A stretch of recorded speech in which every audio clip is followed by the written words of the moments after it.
بسم الله الرحمن الرحيم.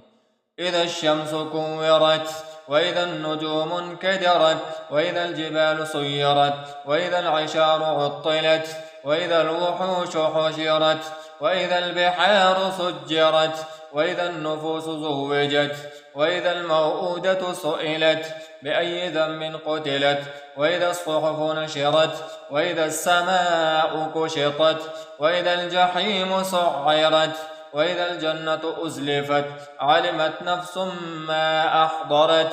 فلا أقسم بالخنس الجوار الكنس، والليل إذا عسعس، والصبح إذا تنفس، إنه لقول رسول كريم ذي قوة عند ذي العرش مكين، مطاع ثم أمين. وما صاحبكم بمجنون، ولقد رآه بالأفق المبين، وما هو على الغيب بضنين، وما هو بقول شيطان رجيم. فأين تذهبون؟ إن هو إلا ذكر للعالمين، لمن شاء منكم أن يستقيم، وما تشاءون إلا أن يشاء الله رب العالمين.